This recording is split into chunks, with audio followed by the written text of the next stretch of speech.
Welcome to the very first of my free marketing classes for small business owners. I'm Vanessa Lanham-Day and I've run my business for the last 32 years. But more importantly, I describe myself as a business growth inspirer, mentor and speaker. So I work with small business owners to help them understand how to do their marketing. But maybe it's more the manner in which I do that that's important at the moment. I have a reputation of being the butt kicker. I am very good at getting people to get stuff done. Which leaves me with the question, or has done, as to whether or not I have the right voice in the current crisis. It's a catastrophic time. I'm not going to underplay the pain I know most small businesses are going through at the moment. And the question is, have I got any knowledge or lessons that I can bring that are going to be useful right now? Well, what I do know is in 32 years we've been through some tough times, and importantly I've been through 2 recessions. Here's a top I've used for talks before. There it is. Veteran. I've earned my stripes. Veteran of 2 recessions. There was the one in the early 90s, literally right after we got started, and then there was of course the 2008 one. And what I learned in both of those, and I was at very different stages in my business, but what I learned in both of those is the things you do during the crisis really do impact the things that are going to happen after. And they both went on a reasonable length of time, in the matter of years, and hopefully that isn't going to happen this time. But the catastrophic and all-embracing aspect is clearly very different.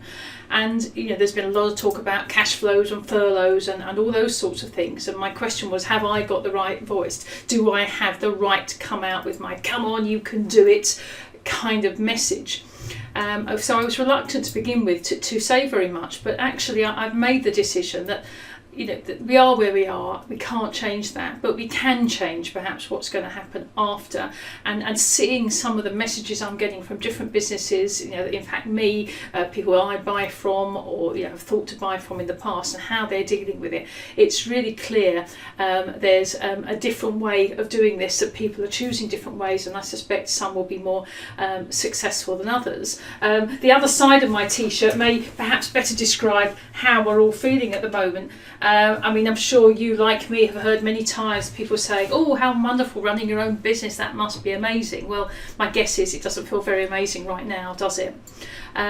So today's session I decided to call "Playing to Win in a Crisis." We've got the crisis part, but most importantly it's based on a small book I wrote a few years ago called "Playing to Win: The 7 Habits of Super Successful Small Business Owners," because people who play to win just have a very different mindset to people who are playing not to lose, where there is that kind of whole safety thing, and they're perhaps a lot more cautious. So there's things that we can learn about people who do this, and so part of today's session is I'm going to be going through those 7 habits and giving a little bit of application to the current situation. And I will be sending you a copy of this book as well as a podcast. It lasts about 20 minutes, I think. It's certainly worth a listen to, and the question in any context is, how does that apply to me right now? So what's the adaptation of that in the current context?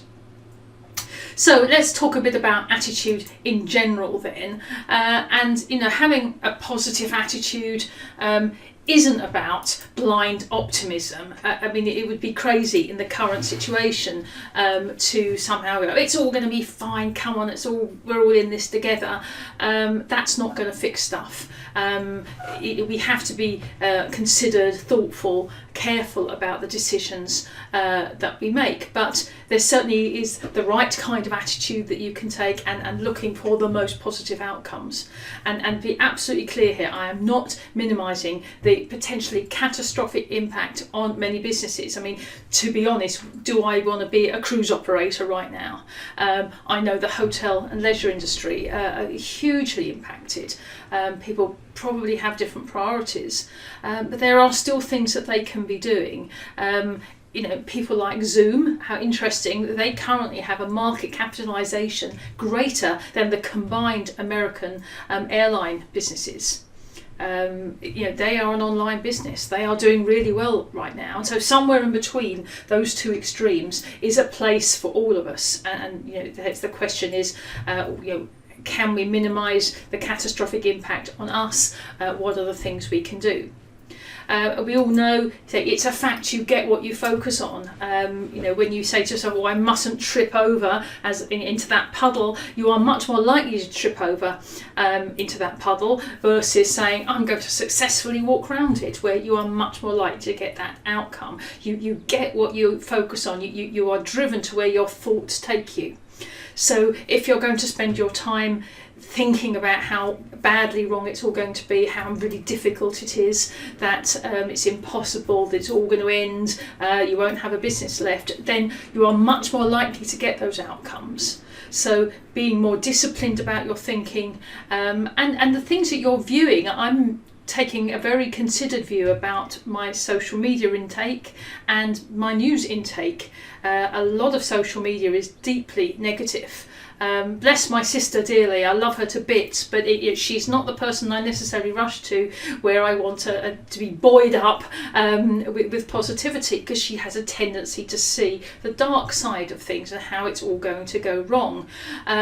So the people you surround yourself with, the things that you're doing, the news and information you're consuming will have an impact on you. So that's up to you. It's a decision you need to make about how you're going to do that. What we also know is that fear is much more likely to make you panic and to make fear-driven decisions. I was chatting with our financial advisor. We have a number of investments over the years. We've invested in our pension and so forth. And obviously I'm concerned. If you look at the stock market at the moment, there's a lot of red going on. And what's the impact? And he's giving us quite a positive spin on it. I mean, right now probably isn't the time to cash in all your investments, but it's about what's going to happen. And what's really interesting is how the market, the professionals in the market, almost depend on the small people who are making fearful decisions, because by making fearful decisions and maybe selling things and getting out and putting their money in the bank to keep it safe, means a lot of stocks are reducing in value. Well, the professionals will go in when they're reduced in value and then they will invest. So they rely on the fear of smaller people to make money. And there's a version of that in every aspect of what you do, that if you make a panic decision, you are much more likely to make a decision you might choose to regret at a later date. So being in a state of fear isn't going to help you. You've got to find another context for your thinking.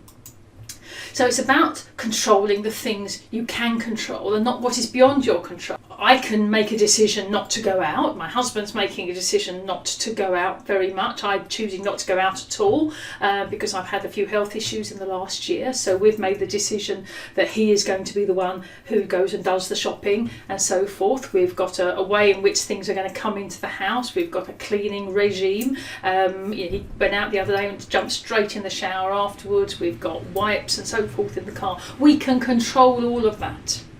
I can't control what's on social media. I can't control what's on the news. I can't control what anybody else is doing. I can't control the spread of the virus. And I can't control what any other business is doing. But I can make some decisions about what I'm doing and what my business is doing and how I view it. So that whole element of control the things you can control and don't focus on what is beyond you to control, because that's what leads to fear and negativity and it's all going to go wrong. Stay in command. You can control what you choose to do next. And that's really the context of all of these marketing classes, is what you are going to decide to do next. The reality is we are going to get through this. We don't know how long that's going to take. There was talk this morning that it could be 13 weeks. Originally it was going to be 3. Who knows?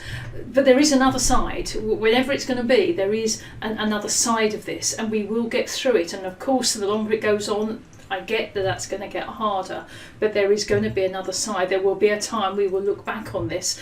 I was chatting to some people the other day about the 3-day week, and they said, what is that? And my mum always talks about the 3-day week, and it's back in the 70s when I was doing my GCEs in those days.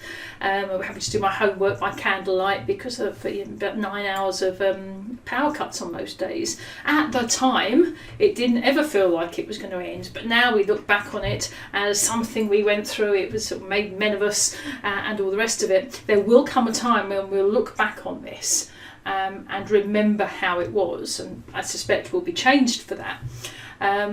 But there is another side. That's the important thing to focus on. And if there is another side of this, there will be customers on the other side. They may be different customers, literally different people, that they may think differently as a result of this, and they may want different things from you, but there will be customers on the other side for you to do business with, should you choose to do that.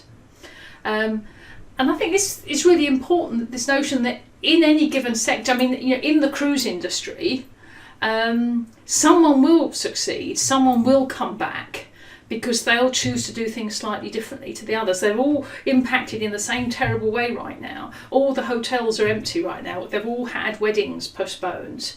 None of the pubs have got people in them. All the music venues are empty.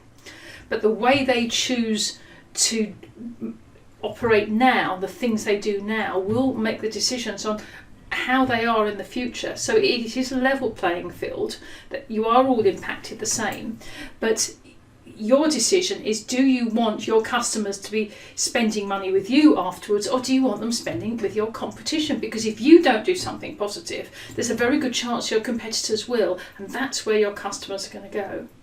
So it's very easy to get lost in the, oh, how terrible it is, and I get that, and I am not underplaying it, but you've got a choice to make. Is, if you're going to come out the other side of this and still be the painter and decorator, or the videographer, or the solicitors or accountant, whatever it is, if you're going to be on the other side of this and your customers are spending money with someone, is it going to be with you, or is it going to be with someone else? And that's the thing that you can impact now. And that's why I think I do have a voice, because that's the stuff I'm good at. I'm good at helping people work out what needs to be done and giving them the tools to go and do it. Which is why you must absolutely make a plan now to survive in the future. It absolutely now is the time to do that, and to plan what's going to happen in the future. We have got the benefit of, we have time on our hands, most of us, that we didn't have. It's not unfortunate, and we don't want it to be this way, but most people are at home and they've got more time to get stuff done, and it's up to you how you use that time to make some really good stuff happen. So let's have a look at just a few of the facts, the realities. So I get it, most business owners are really scared and they don't know what to do, and maybe that was more the case a week ago than it is now. A week is a long time in politics and in being a business owner, and many of you probably have made some progress, but it might be very short-term interim stuff, and you really don't know what's going to happen in the future. I completely get that. But now is not the time for fear. You have to lead your business, your team. Even if your team's just you have got to show some leadership and take some action, because now is the time to make that happen. You won't get a second chance to come back and put this right. It's happening now. So now is the time to get on and do some stuff. I have a talk about the 1%. In any given sector, there is always a 1%, the Richard Bransons in your sector, who will be the people who will come out of this with more customers, more business, more profit. And there's always the bulk of people at the bottom of that sort of pyramid who will be struggling and barely coping. So the top 1% will come through this. They'll be fitter and they'll be stronger, but the question is, are you going to be one of that 1% or the 5% or whatever it is right up at the top of that pyramid? Is it going to be you? That's a reality. That's a choice that you can make. Most business owners tell me they don't have enough time to work on their business. If I had the proverbial pound for every time people have said to me, oh, I completely get that. I completely get why that could be important, but the reality is I just don't have time for that. I'm too busy doing the stuff. There isn't anybody else. I have my accounts to do, and of course there's the children, and I have to be there for school pickup time, and I have to answer the phone for customers, and yeah, I see all that. That would be brilliant, but I just don't have time. It's a classic. Well, you have got more time right now. It's a question of what you choose to do with it. So one of the great benefits of what's happening right now, there is an opportunity to get some stuff done because you have got the one thing you keep telling me you haven't normally got. So really invest in that. However, what I also know is that even if most business owners had the time, they don't know what to do with it. So people say, right, I've done it, I've allocated the first 2 hours of every day and I'm going to really focus on my business. And they sit there on day one and go, oh, what should I do now? You know, they think it's some big mysterious planning and strategies and all those kind of big words, when the reality is it's about sorting out your Google positioning, it's about getting a video done, it's about optimizing your website, writing a blog. It's small individual pockets of activity where you can be getting stuff done. But if you don't know how to do those things, you're going to get stuck. I've never made a video before, I don't know what to blog about, why would anybody listen to what I've got to say? Google, it's all a bit of a mystery, I don't know how that works. So even if you've got the will, the inclination and the time, this is a blockage for people. And that's one of the reasons, the primary reason I'm doing this, because I can show you to do most of it. I can't show you how to do everything. I'm not a Facebook advertising specialist or Google AdWords. There are people far better qualified to do that. But most of the fundamentals of making stuff happen in your business, I've got some skills and I'm happy to share them with you. And even if I'm not 100% the right person, maybe I can just kind of point you in the right direction so you can go and seek some more help. Interesting. I'm sure you've all used YouTube. There is something about everything on YouTube. If you don't know how to do stuff, just stick it into YouTube and ask how to. I bought my husband a Stanley knife 2 or 3 years ago for Christmas. Men love a gadget, don't they? And his Stanley knife stuck permanently with the blade half in and half out. So he decided to have a go at changing the blade. How does it work? Different kind of Stanley knife. This the one I had before, and he couldn't quite work it out. Well, I arrived with a cup of tea for him, and literally he must have had 40 parts to this Stanley knife all over the table. What the hell are you doing? So I'm trying to change the blade. Are you sure that's how you do it? Because it doesn't seem very likely. So we did a quick Google, and of course it's a really simple sliding mechanism, and you could have changed it in seconds. But no, we now had 40 parts to the Stanley knife. And do you know what? You stick that in YouTube, there is somebody who can show you how to put it back together again. Everything is on there. There is no excuse, is my point. If you don't know how to set up a YouTube channel, if you don't know how to blog, somebody out there will show you. It's not an excuse, it is just an excuse. So I talked earlier about playing to win, the 7 habits of super successful small business owners. And so 7 habits. So I want to just quickly go through each of those and contextualize them in the current context. And I really do suggest you have a listen to the podcast. It's probably more powerful than reading the book, but you're welcome to do both or either. But it lasts about 20 minutes on the podcast. I'll give you a link direct to the website where you can download it onto whatever device you tend to listen to, or just sit in the office and listen to it on your computer and make some notes. Anyway, what are my 7 habits and what are the applications into the current context? Well, habit number 1 is this tendency to be an energy creator versus an energy drainer. Well, we've all met energy drainers, haven't we? They're the people down the pub that you generally wish to avoid. Everything's going wrong, it's everybody else's fault. That they don't have any business, there's the trouble with it's the car parks, the local council charges far too much, and the trouble with customers is they all want to go online now, nobody values traditional people, and you can't get the staff. They've always got a reason why something's going wrong, and I think, oh God, please let me stab myself in the eye with a rusty nail than have to listen to that. But equally, we all know energy creators, and I mentioned Richard Branson, and it's a classic, isn't he, of that. He's always got an idea, he's always kind of, I'll work it out, oh gosh, what's the opportunity? And my point is, right now, this is a really important difference, and you can't necessarily change who you are and how you do who you are, but you can observe it. And if you know you tend to be the sort of person who sees what could go wrong and how difficult it could be, you need to get hold of that, and you need to say, all right, what's my strategy to see this differently? Don't just kind of absorb yourself in it.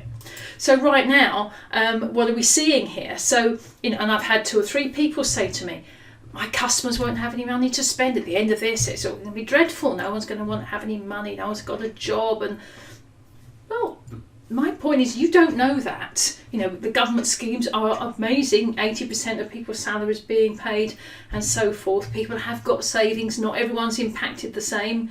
Given my age, Steve and I, we've both got the first of our pensions. We turned 16. We've both got occupational pension schemes from before. All that money is guaranteed. We've got savings. You don't know the situation of your customers. They've got parents and grandparents who might be choosing to help them out. So don't make that presumption, because our players to win, our energy creators, will be saying, who has got money to spend? What customers can I find for what I do? If not that old pool of customers, who are the different people? They'll be looking at it from a different perspective. Because coming back to, you will get your reality, and if your reality is, oh, my customers won't have any money to spend, that is where you will get stuck. Whereas the what can I do about that attitude will open up a different way of thinking. So that's number 1. Number 2 is that sense of the person who takes responsibility, that it's down to me, it's my business. I know the staff, I had to sack somebody, but it was my responsibility. I took on the wrong person. I maybe didn't vet them properly or do the right interviewing process. It's my fault. I get it. So next time I'll do it better. Whereas the person who's the energy drainer will be going, well, the trouble is, these recruitment consultants, they're hopeless and they didn't listen to what I said, and all the schools don't train people like they used to. It's always somebody else's fault. So taking responsibility is important. So let's have a look at how this might be manifesting itself right now. You might be going, oh, the government are doing this all wrong. If they hadn't locked everybody down, surely there's a way we could have kept working. Oh, the virus, well, that's it, it's killed my business. All of which, may or may not be true, but back to you can't change that. Right, how am I going to survive? That's a very different attitude, isn't it? That I can't change those things. I see why the government are doing it, and the virus, well, that's beyond my control. But I can make some decisions about what to do. I can take responsibility for what happens here. I can be a leader. I can tell my staff how it's working. I can tell my customers what's going on. I'm taking charge of this. A very different attitude. Facet number 3, people who work on their business versus people who work in their business. And this comes back to this whole issue around time. Excuse me a moment. That people who find time to work on their business tend to get stuff done, whereas people who are so bogged down in doing their email and talking to customer queries and doing the accounts and double checking what their staff are doing will tell you they've got no time for anything. They're so busy doing stuff. Whereas the people who find time to work on their business, to think about what's the future going to look like, how can I change our positioning in the marketplace, let's get rebranded, let's build a different website, let's spend time getting some blogs done. People who work on their business tend to get very different outcomes. So how does that look right now? Okay, my staff, well, they're all furloughed, aren't they? And there's nothing, I can't get them to do anything. I've no spare time. I'm having to deal with everything with the customers. And again, I see that. It's not easy at the moment. But the player to win, our energy creator, is going to be saying, oh, I've got some time now, I'm going to use it. All the things I've said I haven't got time to do in the past, I'm now going to make sure, I'm going to make a list, and one by one, even though I've got all those other things to do, I'm just going to chip away, 1 thing a day, 3 things a week, whatever it may be. I'm going to get some stuff done. It's a choice you're making, and this working in and working on, really, really important. At number 4, people who are players to win, the energy creator tends to be really focused. They invariably have a lot of momentum in getting stuff done and are really clear what they want to get done. They make a decision they're going to do an advertising campaign, and they will work out what the proposition is. They will draft some copy, they'll get some creative work done, they'll get a test up there, they'll maybe run a split test, they'll see some results, they'll make changes. Whereas our sort of energy drainer, our player not to lose, is saying, well, I don't know how to do that, and anyway I've got all these accounts to get done, and tomorrow I'll crack on with that tomorrow, I just haven't got time today because there's other things going on. So right now, what might that look like? Well, we've been up in the loft, we've been clearing our loft out, my husband's cartured the patio, we've got a lot of stuff done, and the DIY industry are going to do really well out of this time. There's homeschooling going on, there's the kids, lots of distraction, very easy to fall into the lawn mowing, cartering, homeschooling, let's play with the kids, let's watch a box set, to keep morale up, I get that. But other people are making the decision that says, right, I'm working from home now, there's a plan that I've got 3 hours every morning where I'm undisturbed, I'm shutting my door, I'm putting a sign up, and they know I'll play with them from lunchtime onwards, and I'm using that time to really focus on my business. They're not allowing the current situation to dictate what's going on in their world, that they are investing time right now. Number 5, this idea of being able to look for new ideas, that's interesting, I see how Marks and Spencer's just did that email, could I use that in my small business? Or, oh gosh, that's interesting, I hadn't ever thought to do it online before, could that work for me? Whereas the resistant to change person is their standing response will be, oh, that won't work for me. And I think it's what's really interesting about what's going on right now. There is a huge amount of people who will be, who have said that online isn't going to work for them, that flexible working, that people working from home, it's just, you can't do that in a solicitor's business, or you can't possibly do that in a gym business, it's just, that won't work for me. Well, they're having to think about that very differently right now, there's a gym locally in Guildford that we work with a lot, and who'd have thought a personal training gym can work online, but goodness me, they are giving it their best go possible. So there's a lot that can be done if you choose to apply it. The people who have decided that personal training cannot work online probably have a very different relationship with their customers to people who have decided that it can. It's this difference between how can I make that work versus that won't work. You get the reality you focus on. If you tell your brain that won't work for me, it will not look for solutions to that problem. When we sleep, if you have your subconscious sort of tickling away going, gosh, I really liked what I saw there, how could that work? Often you wake up in the morning and your subconscious has fixed it. You go, oh, do you know what? That would be a way of doing that. But if you tell your brain that won't work, it stops looking. It's very obedient, the subconscious. It does what you tell it to do. And if you tell it to not bother looking, that's what it'll do for you. So in the current context, that's interesting, how can I use that approach? Look at what other people are doing, look at how you're responding to stuff that's arriving in your inbox. Say that our gym clients, honestly extraordinary what they're doing, because people pay a substantial amount of money to do personal training with them. They are delivering 3 or 4 classes every day by Zoom. So one of the trainers is going into the gym, they're running it live, and they're recording it so that it goes on to their Facebook page, and you could do it at will whenever it fits in for you. They've got stretching classes and Pilates, they've got strength training, they've got HIIT training, they did have boot camps for the first week, those had to stop, but they're creating this amazing community. But the resistance to change, well, that couldn't possibly work. Whereas you might see what they're doing, you might be running a Hairdressers.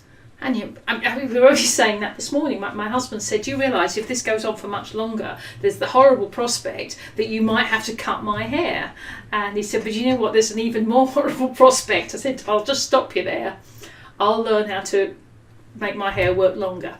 There's no way he's getting anywhere near me with a pair of scissors. But, maybe... I'm not the only person thinking that. If you've got short hair and you regularly get it cut, what are we going to do? Maybe a hairdresser can't sell that, but goodness me, they can build relationships with their customers if they maybe come up with some ideas as to what they can do. So how can I use that approach? Is that person who's looking at ideas, and you will be being exposed a lot to what other people are doing right now. And if you ask yourself the question, how can I use that? What's my version of that? I think you'll find there's a lot of really good stuff out there that you can use. This notion of daring to be different versus preferring to conform, and both of those people say the same thing. They say no one has ever done that before. But of course the interpretation of the daring to be different is full of excitement. God, no one's ever done that before. Whereas our energy drainers are thinking, oh, no one's ever done that before. And again, come back to our gym. No one's ever done that before. That'll be brilliant. It'll mark us out as different. We'll be the ones that are leading, whereas the others go, whoa, that won't. There's a reason no one's ever done that before, because it probably won't work. So if you find yourself conforming to what most people are doing, and most people will be reluctant to make change, then you're going to get the results that most people will get, which won't be great. Whereas if you dare to be different, you dare to be the person that's coming up with ideas, then you're much more likely to get an outcome. And I think it's important to understand this isn't necessarily about selling stuff.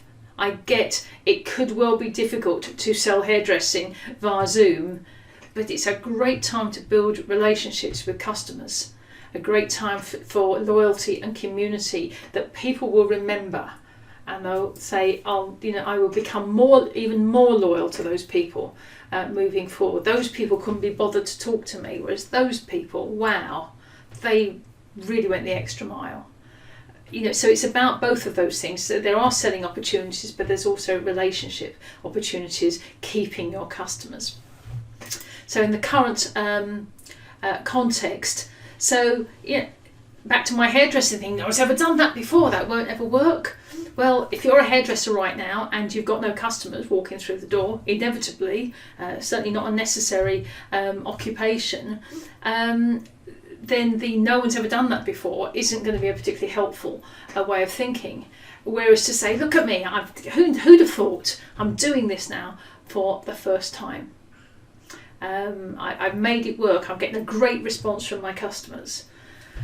It's all down to how you think. And I think it's got to be said, in any business right now, you've got to get online. It's the only thing you can do. And if your excuse is I don't know how, then I can help you with that. But that is an issue you've got to get over, that you're not very technical, or it's all a bit difficult, or you usually get your kids to do something like that for you. Now is the time to get over that and find ways in which you can deliver what you do online right now. And finally, what do I know about the players to win and the players not to lose, our energy creator versus our energy drainer? We've all heard the phrase JFDI, just do it. And our energy creator cracks on and does it. You might be thinking, oh, I could never do a video like Vanessa's doing. Oh, goodness, I hate seeing myself on video. And oh, I'm hopeless at those kinds of things. Well, back to my point, now is the time to get over that. To be honest with you, I'm not that great about seeing myself on video either, but I just did get over that a while ago. I get great responses back from people. They don't have the issue about whether my hair's sticking out or not that I have, and generally speaking I tend not to replay them once I've done the editing, but they'll be getting bogged down in I've got to look my best, and I'm not sure I did it but I didn't really like it, so I'm going to do it again. whereas our JFDI energy creators go, right, where's my phone? Let's crack on. I've never done this before, but we're going to give it a go. It's less than perfect, but you know what? It's real, it's authentic, and I did it and I cracked on. I learned something, and maybe next time I'll do it a bit better. And that's the difference. From right now, that's a very important attribute. So coming back then to my my book, Playing to Win, like I say, I'm going to send it to everybody. There's the audio and there's the reading version. It's all about your attitude right now. I get that it's really serious, I get that it's unprecedented, I get that it's horrible and we wish it wasn't happening, but the reality is it is happening, and you've got some decisions to make about what you're going to do next. But I always end my sessions by asking this question, which is, what's the most useful thing you've learned today? So, often it's only one or two things you'll take away from the session. So reflect on it. Think about what's the one thing that, is it about taking responsibility? Is it about, do you know what, there is an online version of whatever I do. I just need to work it out. Just think about that and really hang on to it. And as of Wednesday morning, I'm going to be delivering practical stuff. I'm torn at the moment what the best next thing to do is. Probably it's going to be about customer messages at the moment. What are the things you should be saying to them? But certainly early ones I'm going to be doing is about video and using tools like Camtasia that I'm using now, setting up a YouTube channel, the difference between using a video camera versus your phone, for example.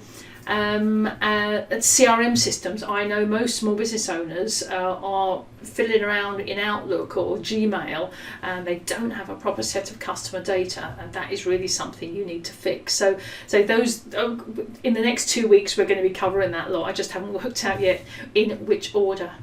So I hope that's been useful to you, and I look forward to seeing you on Wednesday. In the meantime, yes, it's okay to clear out the loft, but it's even better to spend time working on your business. So good luck with it all. Stay safe, everybody, and see you on Wednesday. Bye bye.